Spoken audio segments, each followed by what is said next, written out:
Hello friends, welcome to my channel Romantist. আমি তোমাদের সাথে আলোচনা করব যে পুজোর সময় কিভাবে আমরা টিকিট করতে পারি, যে টিকিটটা কনফার্ম পাওয়া যাবে। দেখো, অলরেডি পুজোর টিকিট দেওয়া শুরু হয়ে গেছে, কারণ আজকে যে আমি দেখছি আজকে অলরেডি অনেকগুলো মানে যারা ষষ্ঠী সপ্তমীতে যাওয়ার জন্য প্ল্যান করেছো তাদের অলরেডি টিকিট কিন্তু শুরুও হয়ে গেছে এবং টিকিট নেই। মানে যেটা হচ্ছে ঘটনা, নির্ধারিত সময়ে টিকিট কাটার জন্য প্রচুর লাইন দিতে লাগছে এবং লাইন দেওয়ার পরে সে ভোর রাত কি আগের দিন রাত্রিবেলা থেকে গিয়ে সবাই লাইন দিচ্ছে। লাইন দেওয়ার পরে কাউন্টার যখন খুলছে তখন 5 মিনিটের মধ্যে সব টিকিট উঠাও। এবং ট্রেনগুলো মানে যেগুলো খুব ভালো ভালো ট্রেন, অর্থাৎ যেমন কালকা মেল, মানে যে ট্রেনটাতে আমি অনেকটা লং জার্নি করতে পারবো, সেই ট্রেনগুলোর কিন্তু টিকিট আর পাওয়া যাচ্ছে না। এবার এই যে টিকিট পাওয়া যাচ্ছে না, এটা একটা বিরাট সমস্যা। কারণ পুজোর সময় বাঙালি মানেই হচ্ছে বেড়াতে যাবে। কিছু বাঙালি থাকে কলকাতায় ঠাকুর দেখবো, আর কিছু বাঙালি আছে আমার মতো যারা হচ্ছে পুজোর সময় কলকাতার ভিড়ে আমি থাকবো না, বেড়াতে চলে যাব। এবার পুজোর সময় যদি টিকিটের এরকম ক্রাইসিস হয় তাহলে কোথায় কি করে বাঙালি বেড়াতে যাবে? এটা একটা বিরাট প্রশ্ন, যে আমাদের বেড়াতে যাওয়াটাই কিন্তু আটকে যাচ্ছে, কোনো প্ল্যান করতে পারা যাচ্ছে না, কারণ ওই টিকিট নেই। তাহলে টিকিট পাওয়ার জন্য কি করতে হবে? অনলাইন টিকিট করার মাধ্যমও বন্ধ, কারণ সেখানে টিকিট নেই। আবার অফলাইনে যে কাউন্টারে গিয়ে তোমরা টিকিট করবে সেখানে 5 মিনিটের মধ্যে ওরা কাউন্টার ক্লোজ করে দিচ্ছে, বলছে না এই ডেটে আর টিকিট নেই। সেই ক্ষেত্রে তাহলে কি বেড়াতে যাওয়া হবে না? না, বাঙালি থেমে থাকতে জানে না, বেড়াতে যাওয়া হবে। কি করে হবে?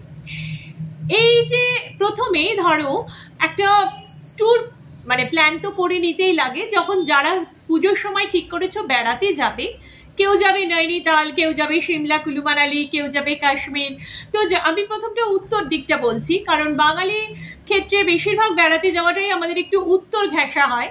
দক্ষিণ দিকেও যায়, কারণ দক্ষিণ ভারতের দিকটা পুজোর সময় থেকে আস্তে আস্তে ওয়েদারটা ভালো হয় এবং সেই ক্ষেত্রে সেদিকেও যাওয়া যায়। তো প্রথমটা আমি উত্তর দিকটা নিয়ে বলছি। তো উত্তর দিকের দিকে যেতে গেলে তাহলে আমরা তো টানা ট্রেনের কোনো টিকিট পাচ্ছি না, সব টিকিট অফ। তাহলে সেই ক্ষেত্রে আমরা কি করব?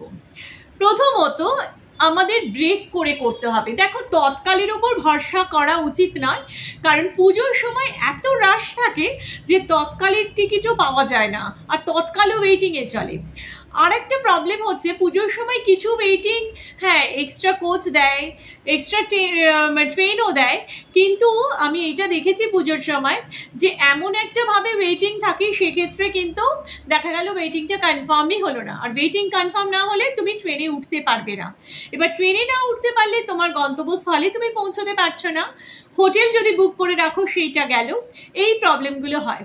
আবার যদি আমরা কিছু একটা কনফার্ম টিকিট থাকলে সেটার বেসিসে আমরা গাড়ি বুক, হোটেল বুক এইগুলো করতে পারি। তো সেই ক্ষেত্রে কি করা যায়? প্রথমে যদি ধরো সিমলা কুলু মানালি যদি প্রোগ্রাম করো, সিমলা কুলু মানালি অথবা নৈনিতাল অথবা কাশ্মীর, এই তিনটে দিক যদি প্রোগ্রাম থাকে, এই ট্যুর প্রোগ্রামে এটা থাকলে দেখা গেল কালকা মেলে টিকিট নেই, মানে অলরেডি এখন টিকিট নেই, দেখা গেল না একদম টিকিট নেই, আমি সেটা দেখেছি। আচ্ছা, কালকা মেলে নেই। এবার দিল্লির যে ট্রেনগুলো আছে সেই ট্রেনগুলোও সব বুকড, একটা ট্রেনেতেও টিকিট নেই, এমনকি রাজধানীতেও রিগ্রেট দেখাচ্ছে টিকিট নেই, দুরন্তই রিগ্রেট টিকিট নেই। এই রকম ক্ষেত্রে বেড়াতে যেতে গেলে একটু বেশি খরচ হবে, কিন্তু ব্রেক করে যাওয়া যায়। এবার ব্রেকটা কিভাবে হবে? ব্রেক পয়েন্টটা প্রথমে আমি যেটা দেখলাম সার্চ করি, সেটা হচ্ছে যদি গয়া করা যায়। গয়া কলকাতা মানে হাওড়া থেকে গয়া পর্যন্ত বন্দে ভারত এখনো টিকিট রয়েছে, বন্দে ভারতে গয়ায় পৌঁছে যাওয়া যেতে পারে। গয়ায় একদম ভোর ভোর মানে এখান থেকে ভোরবেলায় ছাড়ছে ট্রেনটা এবং দুপুরবেলা 12টা সাড়ে 12টার মধ্যে গয়া পৌঁছে যাওয়া যাচ্ছে। দুপুরবেলাটা রেস্ট নাও, রেস্ট নেওয়ার পরে বিকেলবেলায় গয়ার থেকে ছাড়ছে গরিব রাত। গরিব রাত ধরে তোমরা পৌঁছে যেতে পারবে দিল্লি। দিল্লি থেকে এবার অন্যান্য জায়গাগুলো ঘুরতে পারবে। এবার এইটার একটা অসুবিধা আছে, সেটা হচ্ছে গরিব রথ শুধুমাত্র উইকলি একটাই রয়েছে সপ্তাহে। তো গরিব রথ ছাড়া গয়া যাওয়ার জন্য আরও কিছু দিল্লি যাওয়ার ট্রেন আছে, যেই ট্রেনগুলোতে কিন্তু সিট অ্যাভেলেবেল। কারণ মাথায় রাখতে হবে, বাঙালি যে পরিমাণ পুজোর সময় দিল্লি যায় সেই পরিমাণ কিন্তু অন্যান্য প্রদেশের লোকেরা যায় না। সেই কারণে গয়া থেকে কিন্তু ইজি অ্যাভেলেবেল দিল্লি যাওয়ার জন্য কিন্তু তোমরা ট্রেনের টিকিটটা পেতে পারো গয়া ব্রেক পয়েন্ট করলে। এরপরে আরেকটা অপশন হচ্ছে তোমার লং জার্নির ক্ষেত্রে, যেমন কালকা মেলে এখন আর টিকিট নেই, তো কালকা মেলে অনেক সময় ব্রেক পয়েন্টে কিন্তু টিকিট থাকে। মানে ধরো তুমি এখান থেকে পাটনা অবধি তুমি একটা রিজার্ভ করলে, আবার পাটনা থেকে আর একটা, এইভাবে কিন্তু হয় অনেক সময়। তো সেটা কাউন্টারে গিয়ে বললে ওরাও করে দেয়। আর যদি নিজেরা করতে যাও তাহলে নিজেরা কিন্তু এইভাবে, এই যেমন এখান থেকে আমি বললাম পাটনা, হ্যাঁ তোমরা এখান থেকে পাটনাও ব্রেক পয়েন্ট করতে পারো। ধরো কলকাতা কিংবা হাওড়া থেকে পাটনা যাওয়ার অজস্র ট্রেন আছে এবং পাটনা যাওয়ার জন্য ট্রেনের সিট অ্যাভেলেবল। এই পাটনা থেকে আবার তুমি ব্রেক করে পাটনা টু দিল্লি করে নিতে পারো, সেটাও কিন্তু সেই ক্ষেত্রে হয়। হ্যাঁ, এই ক্ষেত্রে কি হচ্ছে, তোমার টাকাটা একটু বেশি লাগছে, কিন্তু বেশি লাগলেও তুমি নিশ্চিন্ত, কারণ তোমার বেড়াতে যাওয়াটা হচ্ছে। এইটা দেখো, আমাদের কাছে প্রায়োরিটি কোনটা, বেড়াতে যাওয়াটা বেশি প্রায়োরিটি। তখন যারা বেড়াতে ভালোবাসে এবং পুজোর ওই ছুটিটা মানে কিছুভাবে নষ্ট করা যাবে না, বেড়াতে হবে, সেই ক্ষেত্রে তখন পাটনা কিন্তু ব্রেক পয়েন্টে থাকতে পারি। আর একটা জায়গা ব্রেক পয়েন্টে থাকতে পারি, সেটা হচ্ছে কাশী অথবা বেনারস। তবে বেনারস যাওয়ার জন্য অজস্র ট্রেন আছে এবং এই ট্রেনগুলোরও বেনারসে কিন্তু আলাদা কোটা হয়। মানে এই নয় যে হাওড়া থেকে তুমি যখন টিকিট কাটছো সেটা বেনারসের জন্য একটা নির্দিষ্ট কোটা থাকে, সেই সিটগুলো কিন্তু তখনও অতটা ফুলফিল হয় না, ওই জন্য সেই সিটগুলো পাওয়া যেতে পারে। এবং বেনারস থেকে দিল্লি যাওয়ার জন্য কিন্তু তুমি ট্রেন পেয়ে যাবে, অনেক ট্রেন আছে। তো এইভাবে যদি ব্রেক করে দিল্লি যেতে পারো। এবার দিল্লি তো পৌঁছে গেলে, দিল্লি পৌঁছে যাওয়ার পর দিল্লি থেকে কিন্তু ওই ট্রেনগুলোতে সিট আছে। মানে যে ট্রেন, ধরো দিল্লি থেকে তুমি শতাব্দী ধরে হরিদ্বারে চলে গেলে, হরিদ্বার যাওয়ার সব থেকে সহজ রাস্তা হচ্ছে দিল্লি থেকে হরিদ্বার যাওয়ার, এবং সেটা হচ্ছে শতাব্দী। এটা ধরলে একদম ভোর মানে দিনে দিনে তুমি হরিদ্বার পৌঁছে গেলে। কারণ এখান থেকে তুমি দুন এক্সপ্রেস কোনো টিকিট নেই, উপাসনা কোনো টিকিট নেই। আচ্ছা, এরপর দিল্লি থেকে তুমি যদি সিমলার দিকে যেতে চাও তাহলে সেখানেও তোমার দিল্লি টু কালকার অজস্র ট্রেন এবং সেই ট্রেনে টিকিট রয়েছে। এখনো অবধি আমি যা দেখলাম টিকিট অ্যাভেলেবেল আছে। দিল্লি থেকে কালকা তুমি টিকিট পাবে। আর না হলে একান্ত তুমি দিল্লি থেকে বাসও পেয়ে যাচ্ছ। এবার বাসের খরচটা একটু বেশি হয়ে যায়, তারপর অনেকেই বাস জার্নি পছন্দ করে না। কিন্তু যদি একান্ত কোনো উপায় না থাকে তাহলেও দিল্লি থেকে তুমি বাস বুক করে নাও। বাসে করে তুমি যদি মানালির দিকটা পৌঁছতে চাও তাহলে Delhi to Manali direct bus, Delhi to Shimla direct bus আছে। তাহলে এই দিকটা হয়ে গেল।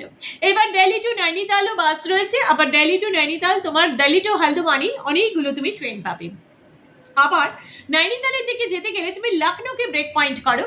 এখান থেকে লখনৌ গেলে, এখান থেকে লখনৌ যাওয়ার জন্য ট্রেন অ্যাভেলেবল এবং টিকিট রয়েছে, এবং সেই লখনৌ থেকে তুমি চলে যাও হলদওয়ানি যাওয়ার জন্য অজস্র ট্রেন আছে, লখনৌ থেকে অসুবিধা হবে না।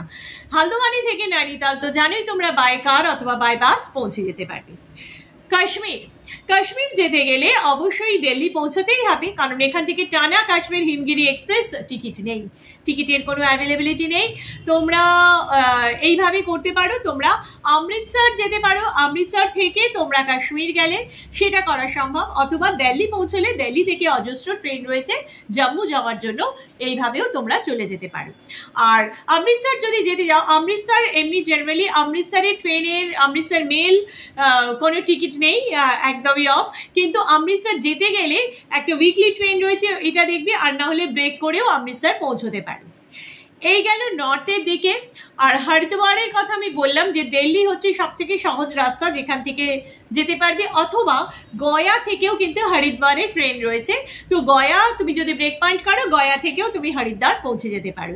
তাহলে তোমাদের মাথায় রাখতে হবে ট্রেনের টিকিট কাটার সময় যে তুমি যখন ডাইরেক্ট মানে টানা টিকিট পাচ্ছ না, তখন এখান থেকে গয়া অথবা হাওড়া থেকে পাটনা থেকে হরিদ্বার, পাটনা থেকে দিল্লি, অথবা তোমার গয়া থেকে দিল্লি, গয়া থেকে হরিদ্বার, এইভাবে তুমি করে নাও। আর একটা হয় এলাহাবাদ থেকে, এলাহাবাদ থেকেও ব্রেক পয়েন্ট, এলাহাবাদকে যদি ব্রেক পয়েন্ট করো এলাহাবাদ থেকেও কিন্তু তুমি অনেকগুলো জায়গায় যাওয়ার জন্য অনেকগুলো ট্রেন আছে, সেই ট্রেনগুলো তুমি অ্যাফোর্ড করতে পারবে। এটা গেল আমি নর্থের দিকটা বললাম। এবার যদি তুমি মুম্বাইয়ের দিকে যাও, মুম্বাই যাওয়ার জন্য টানা ট্রেন গীতাঞ্জলি এক্সপ্রেস, একান্ত সেখানে তো টিকিট নেই মুম্বাইয়ের দিকে, গীতাঞ্জলি দুরন্ত কিছুতেই নেই। তো ওটার ক্ষেত্রেও আমি বিহারটাকে বলছি ব্রেক পয়েন্টে ধরতে। বিহার দিয়ে কিন্তু তুমি কিছু ট্রেন পাচ্ছ, যে ট্রেনগুলোতে এখনো টিকিট অ্যাভেলেবেল আছে, সেটা তুমি করতে পারো। আচ্ছা, এরপরে যদি তুমি গোয়ার দিকে কিংবা তুমি যদি সাউথের দিকে এসো, সাউথের দিকে যদি আসতে হয় তাহলে সাউথের দিকে যেতে গেলে প্রথমে আমরা ভুবনেশ্বর ব্রেক পয়েন্ট ধরে নিচ্ছি, কারণ এখান থেকে ভুবনেশ্বর যাওয়ার জন্য শতাব্দী ট্রেনগুলো রয়েছে, এগুলোতে টিকিট আছে, এগুলোতে টিকিট থাকে। কিন্তু তোমার এমনি যে পুরী জগন্নাথ এক্সপ্রেস এইসবের টিকিট নেই, ওগুলো নিয়ে ভাবনা চিন্তাও করার মানে প্রয়োজন নেই, ওগুলোতে কখনোই টিকিট থাকে না। মানে আমি দেখেছি টিকিট কাউন্টার খোলার সাথে সাথেই দেখি টিকিট নেই। আচ্ছা, এটা তুমি ভুবনেশ্বর শতাব্দী ধরে নিয়ে যেতে পারো, শতাব্দী ধরলে একদম তুমি পৌঁছে যাচ্ছ। এবং ভুবনেশ্বর থেকে অনেকগুলো ট্রেন আছে, যে ট্রেনগুলো ধরে তুমি সাউথে ট্রাভেল করতে পারবে। তুমি যদি ব্যাঙ্গালোর যেতে চাও কিংবা তুমি যদি চেন্নাই যেতে চাও, এখান থেকে কলকাতা থেকে চেন্নাই, কলকাতা থেকে ব্যাঙ্গালোরের ডাইরেক্ট ট্রেনে কোনো টিকিট নেই, সেই ক্ষেত্রে তুমি ভুবনেশ্বরকে ব্রেক পয়েন্ট হিসেবে ধরে নাও, ভুবনেশ্বর থেকে তুমি জার্নি করতে পারো। কারণ ভুবনেশ্বর থেকে এখনও আমি দেখছি টিকিট অ্যাভেলেবিলিটি রয়েছে, তাও ভুবনেশ্বর থেকে ট্রেনও অনেকগুলো রয়েছে ভুবনেশ্বর থেকে, তো এটা করতে পারো। আর একটা হয় খড়গপুর থেকে, সেখান থেকেও আবার একটা আলাদা কোটা পড়ে যায়, তো খড়গপুর থেকেও কিছু, এখান থেকে খড়গপুর একটা টিকিট করলে খড়গপুর থেকে তুমি সাউথের দিকে যাওয়ার জন্য যে ট্রেনটা মানে যেখানটা যাবে সেই ডেস্টিনেশন অনুযায়ী সেইভাবে টিকিট করতে পারো। এইভাবে তোমাকে একটু বুদ্ধি খাটিয়ে টিকিটটা করতে হবে, কারণ ডাইরেক্ট টিকিট করার জন্য অ্যাকচুয়ালি কি হয়, ট্রাভেল এজেন্সি যারা গ্রুপ ট্যুর করায় তারা অলরেডি ওই ব্লকে ব্লকে টিকিটগুলো করে নেয়, তো তার ফলে সাধারণ যারা আলাদা আলাদা নিজেরা বেড়াতে যাবে তাদের পক্ষে টিকিট পাওয়াটা খুব মানে চাপের হয়ে যায়, টিকিট পায় না। আর ন্যাচারালি টিকিট পায় না বলে বেড়াতে যাব না, সেটা তো হয় না। সেই জন্য একটু বুদ্ধি খাটিয়ে একটু ব্রেক করলে হ্যাঁ পয়সাটা খরচ হয়, একটু হয়তো হ্যারাসমেন্ট হয়, একটা দিন হয়তো বেশিই লেগে যায়, কিন্তু তাহলেও বেড়ানোটা হবে। মেইন হচ্ছে বেড়ানো, তো সে বেড়ানোটা হবে এবং কনফার্মড টিকিটে বেড়ানো। কখনো ওয়েটিং টিকিট, বিশেষ করে এটা ভাববি না যে এখন ওয়েটিং আছে পরে ওটা কনফার্ম হয়ে যাবে।